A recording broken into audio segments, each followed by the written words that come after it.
What is up? UFC 304 is upon us, and today I will be bringing you guys my full card prediction and breakdown for all these UFC fights. And I am very excited for this card. There's a lot of good English prospects on here, and there's some pretty good fights on the pay-per-view too. So without further ado, let's get into the first fight on this card. The first fight on this card is Modestas Bukauskas taking on Marcin Prachnio. Both of these guys did lose to Vitor Petrino, but Modestas Bukauskas lost a lot worse than Marcin Prachnio did. And Modestas Bukauskas has looked terrible against good competition like Khalil Rountree, which he got knocked out by, and Jimmy Crute, which he got dominated and knocked out by. And getting knocked out and dominated by Jimmy Crute is a terrible, terrible sign.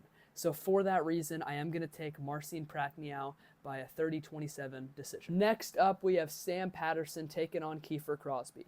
And Sam Patterson, in his UFC debut, got chinned in one of the most brutal knockouts I've ever seen, ever. Okay, and usually I would not pick someone who got chinned that badly in their UFC debut like that, but Kiefer Crosby has looked absolutely terrible! Terrible! I don't even know why this guy's in the UFC. I seriously don't. This guy is getting chinned by Bellator cans with losing records.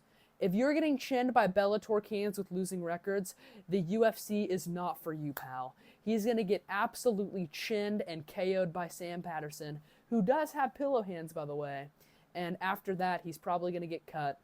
Kiefer Crosby, I really do hope that you have a good career outside of the UFC, but I do not think next Saturday will be your day. Give me Sam Patterson by first round KO.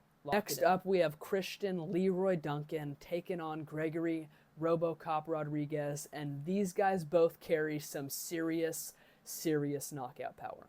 Both these guys chin Dennis DeLulan, and both these guys are coming off 2 knockout victories. Okay, I do think that Gregory Rodriguez does carry more power, but Gregory Rodriguez is a lot older and got slept by Bruno Ferreira in the first round. Christian Leroy Duncan is a lot younger than RoboCop and has never been chinned in his career. He's never been chinned in his career. Okay?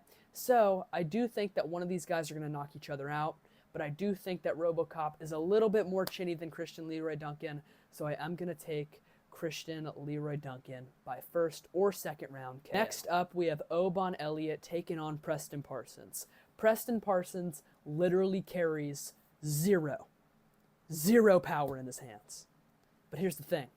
So does Obon Elliott. All right?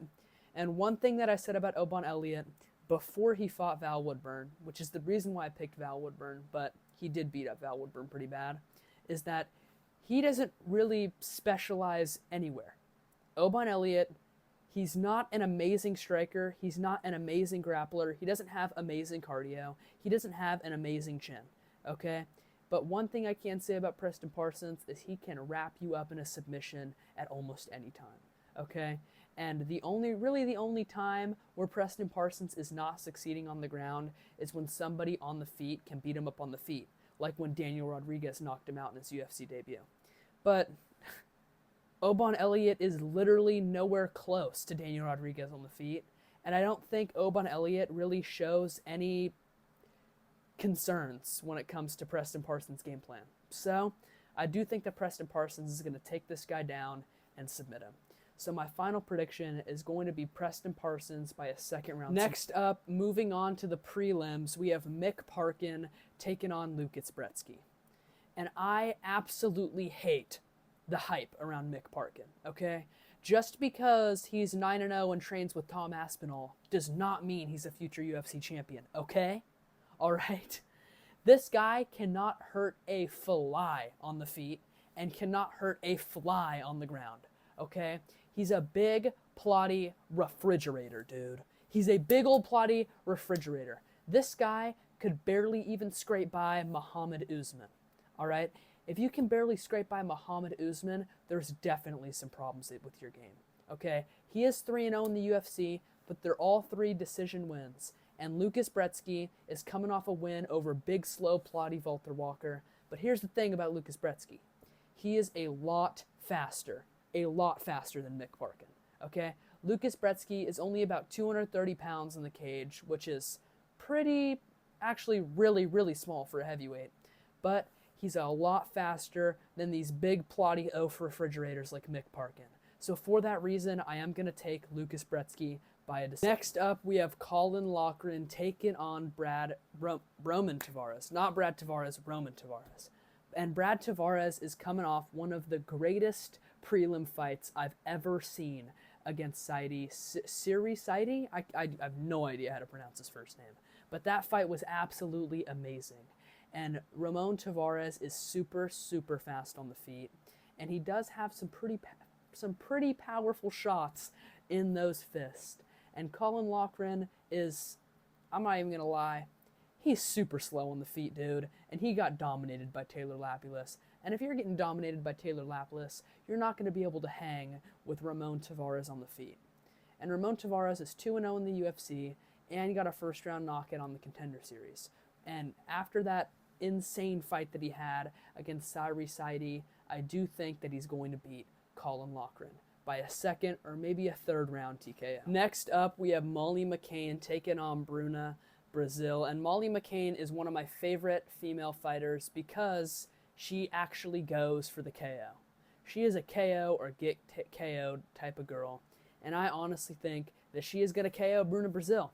Okay? Bruna Brazil is 1-2 in the UFC, and her one win is coming over Sean Bannon, who is just a straight-up can. Okay? It's a straight-up can, dude. And she's coming off of a loss, and before that, she got absolutely slept in her UFC debut. So I do think that Molly McCann is going to be able to get the job done. I do not think this is going to go to the distance like most WMMA fights do. I do think that Molly McCann is going to be able to knock her out.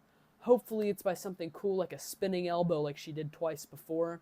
So I'm going to go with Molly McCann by spinning elbow KO in the first. Next up, we have Nathaniel Pillow Hands Wood taking on Daniel Pineda. Daniel Pineda, I really, really like Daniel Pineda's fight style because he either gets the finish or loses, okay?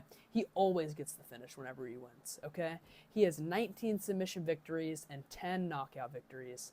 Or maybe it's 9 knockout victories. It's something like that. And Nathaniel Wood, literally, like now, carries no power, okay? He's coming off of a loss, okay? And then before that, 3 decision victories. But Daniel Pineda is very old. He's 38 years old, and he's coming off of a loss to Alex Caceres. And I just don't think that Daniel Pineda is going to be able to keep up with the pace and cardio of Nathaniel Wood. I do definitely think that there's a chance that Pineda can finish him because Pineda can finish damn near anybody. But he is 38, his cardio's decreasing, his chin's decreasing. Father time always catches up to you. So for that reason, I am going to take Nathaniel Wood by a 30-27 decision. On to the main card we go. We have Arnold Allen taking on Giga Chikadze. Giga Chikadze, you know, he did look very, very good in his win over Alex Caceres, and he still has that amazing Giga liver kick like he used on Cub Swanson. But after that Calvin Kattar beatdown, I just don't think that Giga's ever going to be the same. And Arnold Allen is a huge step up in competition from Alex Caceres, okay?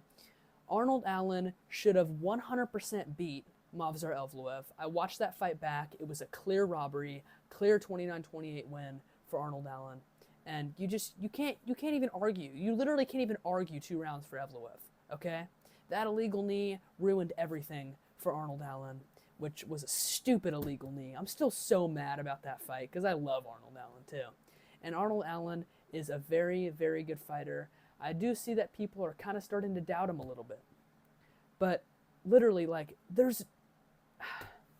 I don't want to say that there's no way Arnold Allen can lose to Giga because I don't want to jinx him because Giga's a super, super good striker and super, super fast on the feet. But so is Arnold Allen, man. Arnold Allen is so fast. And you know, he does have power. He does, you know? He really does. Movsar Evloev did kind of rock him bad, but I do think that Arnold Allen won that fight, and I do think that he's going to beat Giga Chikadze. This fight is going to be so great. I think that it is going to win fight of the night. This fight's going to be amazing. I'm so hyped for it, and I'm going to take Arnold Allen by a 3rd round TKO. Next up, we have Muhammad Mokaev taking on Manel Kape. Woohoo! Muhammad Makayev's fighting. Yay. Oh, I'm just so excited. Dude, Muhammad Makayev, man. You're so boring. You're so boring. He's like Mateusz Gamrot, but like even worse, dude. He literally just smudges his opponents into the canvas, and that's it. That's literally it. All right? And I do think that Muhammad Makayev is going to beat Manel Kape, because Manel Kape's awesome, entertaining, fun style on the feet is just not even going to be able to get shown because Muhammad Makayev is a great wrestler. You know, like, I do hate him a lot, okay? His fight style is really boring. I do hope that he loses, all right? I am absolutely not rooting for this guy, but he is a really good wrestler, and he has some really, really good control. Almost zero finishing ability, but he does have some good control. So I do think that he's just going to kind of smudge Manel Kape into the fence for 3 rounds, and he's going to win a dominant 30-27 decision. I mean, I hope that Manel Kape can hit him with some like crazy like flying knee or spinning elbow or something, but I just don't think that it's going to happen. Muhammad Makayev, 30-27 decision. Awful, awful fight. Lock. Next up, we got King Green taking on Paddy Pimblett. And before I even talk about this fight, I do want to know, is King Green going to have a nickname anymore? Is it going to be King Green? Like, is it going to be like King Green? Or is it going to be like King Bobby Green or something? You know, like how's it going to go? Like, is he even going to have a nickname? I don't know. Probably not. Really stupid question. But on to the fight. Bobby Green taking on Paddy Pimblett. Paddy Pimblett does have great ground game. He does have great submissions. And if he does get Bobby Green to the ground, I do think that he could probably latch something up. But Bobby Green is so fast on the feet. He has great boxing. And I do think that he'll be able to easily outbox Paddy Pimblett. All right? Bobby Green's chin is pretty rough. But Paddy Pimblett got dominated. Dog walked by Jared Gordon, okay? And if you're getting dog walked by Jared Gordon, you're not going to outstrike Bobby Green. I saw Paddy Pimblett in like some interview. He was talking about how, he's like, I'm going to knock him out. Bobby Green has no chin. Dude, Bobby Green does have no chin. That's true. He's an old man and had one of the worst stoppages I've ever seen against Jalen Turner and got knocked out cold by Drew Dober. Okay? Paddy, you are right on that. But the thing is, you have no power on the feet. You cannot finish anybody. Jared Gordon hits harder than you. Jared Gordon has faster hands than you. Jared Gordon is a better boxer than you. Okay? If Jared Gordon is an all-around better stand-up fighter than you, Paddy Pimblett, you are not going to beat Bobby Green. If Paddy Pimblett ever sees this, which he won't, look at me. Your boxing better be so leveled up from that Tony Ferguson fight, okay? It better be so leveled up. Because if it's not, Bobby Green's going to sleep you, all right? And my pick is Bobby Green by a knockout in the first or second round. On to the co-main event, we have Tom Aspinall taking on Curtis Blaydes. And Tom Aspinall is 100% going to beat Curtis Blaydes, okay?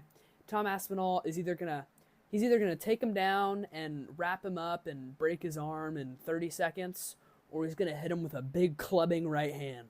The big right hand of Tommy Aspinall that he used to sleep Sergey Pavlovich, he's probably going to use to sleep Chris Curtis too in the very first round. But like, imagine if Chris Curtis wins. Just imagine that, dude.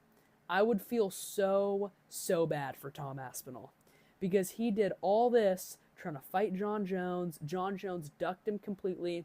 He took on a fight against someone who definitely does not deserve to fight for the belt, Curtis Blaydes, and it's going to be an easy interim title defense, right? But like, what if Chris Curtis wins? What if, dude? Chris Curtis and John Jones, or why am I saying Chris Curtis? Have I been saying Chris Curtis? It's Curtis Blaydes, dude. It's Curtis Blaydes. I don't know why I'm saying Chris Curtis. It's Curtis Blaydes, okay? Imagine if Curtis Blaydes wins. Like, dude, that would be unbelievable. But I am going to pick Tommy Aspinall by a big powerhouse right hand in the first minute. Okay, on to the main event, which, I mean, honestly, I would just strip John Jones for getting arrested and then make Tom Aspinall and Curtis Blades the main event and make it for the undisputed heavyweight belt. But instead, they're going to do Leon Edwards and Bilal Muhammad. This fight is going to suck. But let me explain to you why I'm going to pick Bilal Muhammad, okay? I know. Bilal Muhammad. Why in the world would you pick Bilal Muhammad? I get it, okay? I get it. But let me explain. Bilal Muhammad's kicks, all right? Bilal Muhammad has great body kicks and great cardio. Leon Edwards is a one shot at a time, sit around at range, kind of like what Izzy did to Marvin Vettori, or kind of what Izzy did to Jared Cannonier, or Yoel Romero. I do think that that's going to be what Leon Edwards is going to try to do, because that's exactly what he did to Colby Covington. But I don't think Bilal Muhammad is just going to sit and cower in the corner like those people did, right? Like Colby Covington or Izzy with Marvin Vettori and Jared Cannonier. Bilal Muhammad has wanted this title shot for so long. He's been begging for this title shot for so long, okay? I genuinely think that Bilal Muhammad is going to give his absolute all, and we're going to see something that you've never, ever seen out of Bilal Muhammad. I'm talking like a pace that he put on Sean Brady, okay? That pace that he put on Sean Brady, that was super impressive, okay? I get it. He couldn't even finish a one-armed Gilbert Burns, okay? But this Bilal Muhammad is a different Bilal Muhammad, okay? Bilal Muhammad has never like wanted anything more than he's wanted this gold, okay? He's been calling for a title shot for so long. I genuinely believe that Bilal Muhammad is going to be able to put a pace on Leon Edwards, and I think that he's going to tough and grit this fight out more than any other fight that he's ever had. He's not going to let Leon Edwards stand around and kick at range and throw one shot at a time and be a boring-ass fighter, okay? Bilal Muhammad is not going to let that happen. Bilal Muhammad is going to walk Leon Edwards down, and he's going to take him down, and he's going to hopefully submit him on the ground. But I don't think that's going to happen. There's no way Bilal Muhammad's going to finish anyone, okay? I do think that he'll be able to put a pace on Leon Rocky Edwards, but he's not going to be able to finish him. So I do think that Bilal Muhammad is going to be able to edge out 3 rounds on Leon Edwards. So I believe that Leon Edwards is going to lose his belt. And still, baby, coming soon, Bilal Muhammad by a 48-47 decision.